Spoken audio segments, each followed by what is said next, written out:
तीन फार्मूलाज थे जो हमने कल डिस्कस किए थे बड़ी तफसील से फ़ारूक साहब। एक फार्मूला ये था कि जी शहबाज साहब प्राइम मिनिस्टर और पीपल्स पार्टी के पास सदारत, और पंजाब में हुकूमत साजी के एवज़ सीनियर वज़ीर और 3 वजारतें और गवर्नर, और बलूचिस्तान में पीपल्स पार्टी का वज़ीर आला और JUI फे का गवर्नर, 7 वजारतें।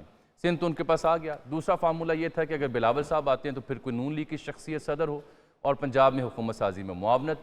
एक तीसरा फार्मूला भी था जो ज़ेरे बहस आया, ज़ेरे गौर आया, वो 2.5 बरस का था। बिल्कुल। तीसरे फार्मूले के ऊपर कंसेंसस इसलिए नहीं हुआ फ़ारूक साहब कि अगलू ने कहा कि अगले 2.5 साल के न वेखे ना। तो ये बात तो दुरुस्त है। मैं कल ही यहाँ पर अर्ज कर रहा था, बलूचिस्तान में हो भी तो चुका है ना। बलूचिस्तान की हद तक हुआ है, वहाँ पे ये सूट करता है, वहाँ पे ये हो भी जाता है। लेकिन दूसरे की बारी कहाँ आई थी? वो दूसरे के खिलाफ तो अदम एतमाद नहीं आ सकी थी, और आपको याद है उसकी वजह से फिर पार्टी तितर बितर भी हुई थी जी। तो वफाक में शायद ऐसा बलूचिस्तान वाला फार्मूला या ये 2.5 साल वाला फार्मूला, सियासत में टाइमिंग ये अहम होती है, और आज की टाइमिंग ये कह रही है कि आसिफ जरदारी साहब अपने जो हिस्सा उनका बनता है उससे ज़्यादा लेना चाह रहे हैं, और शायद लेने में कामयाब किसी हद तक हो भी जाएं, जो आज 1-2 दिन में चीज़ें चल रही हैं। मैं आपको इस सारी हंगाम में एक इंटरेस्टिंग खबर बताना चाहता हूँ प्लीज़, ताकि मुस्लिम लीग काफ की तरफ किसी का कोई खास ध्यान नहीं है। नहीं है। हाँ। वो मैंने कल बताया नेचुरली साढ़े ये क्या मतलब मुस्लिम लीग काफ ने क्या करना है। हाँ। लेकिन दिलचस्प खबर ये है कि कल आज़ाद अरकान से मुस्लिम लीग काफ के लोगों ने राब्ते किए हैं। अच्छा। हाँ जी। मैंने इन्हें कहा ये तो 3 में है ना 13 में, ये किस लिए राब्ते कर रहे हैं पंजाब असम्बली के अरकान से। तो बात ये पता चली कि ऑफर ये आई कि यार ये ले लें, जो कहते हैं ले लें, लेकिन आप हमारी पार्टी ज्वाइन कर दें। तो मेरी दिलचस्पी मजीद बढ़ी कि आखिर क्या लेना देना भाई इनका, ये तो हुकूमत नहीं बनाने जा रहे। तो 2 पता चली चीज़ें इंटरेस्टिंग। एक ये पता चली कि पंजाब असम्बली की स्पीकरशिप पे नज़र आ गई है मुस्लिम लीग काफ की, चौधरी ख़ानदान की स्पीकरशिप पे चूँकि खबर रहती है नज़र।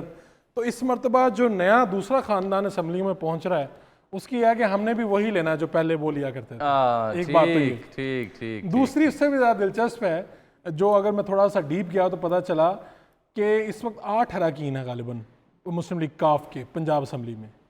तो अगर 3 और मिल जाएं तो सेनेट की एक नशिस्त भी मिल जाती है। जी, जो कोटा है जी, वो 3 और मिलके कोटा पूरा हो जाता है। एक सेनेटर आप मुंतखब करवा लें, कर लेते हैं। उस शख्स को जो हार गया है। हाँ, वो अभी से इसके ऊपर वर्किंग कर रहे हैं। कल से उन्होंने कहा जैसे तैसे करके ये मैनेज कर लें। अच्छा, ये फिर तो अपना लइए ना। बड़ा ऐसा बेटे बाकी नौ सियाने निकले, बहुत सियाने निकले। उन्होंने कहा हमारा बेशक छोटा शहर है, इस 2-3 लोगों को साथ मिलाने से एक तो हम स्पीकरशिप कर लें किसी तरह से सिक्योर, और दूसरी तरफ ये है कि हम सेनेट की भी अपनी सीट पक्की कर लें। अभी से तैयारी शुरू। जबरदस्त, बहुत आपने ये तो खबर हो गई। उससे अगली दिलचस्प खबर ये है कि पाकिस्तान मुस्लिम लीग नून के वसीम कादर साहब हुआ करते थे, लाहौर से उन्होंने रोहेल असगर साहब को शिकस्त दी, और मामला एक हुआ था बड़ा गंभीर। अगर आपको याद हो, हमजा शहबाज साहब के साथ मसला हुआ था इनका। ये मुस्लिम लीग नून में हुआ करते थे, लाहौर के डिप्टी मेयर का इलेक्शन भी लड़ा, MP का भी इलेक्शन लड़ा, 1-2 लोगों को इंट्रोड्यूस भी करवाया, पक्के मुस्लिम लीगी। लेकिन फिर चले गए पाकिस्तान तहरीक इंसाफ में। आज उसकी तस्दीक हो गई है। कल मुझे मुस्लिम लीगी हलकों से ये पता चला था कि वसीम साहब ने रब्ता कर लिया, खुद ही रब्ता कर लिया, सानू करने की जरूरत ही नहीं पड़ी। तो मैंने रजी दादा को कहा था कि यार नून लीग वाले बड़े ढीले जा रहे हैं, रब्ते नहीं कर रहे। वो इन्होंने यहाँ पर बैठ के उनकी क्लास ली है, कल ही उन्होंने लोगों से रब्ते किए हैं, और कुछ 5, 7, 8 ऐलान आपके सामने आ चुके हैं। मजीद ऐलान भी आने वाले हैं आज रात में। लेकिन अच्छा, अगर ये 5, 7, 8 ऐलान के बाद आप ये कोटा के जो 75 सीटें 74 नून के पास बनी है कौमी की, ये इसमें ऐलानात के बाद ये क्या मजमुआ 90 तक जा सकता है?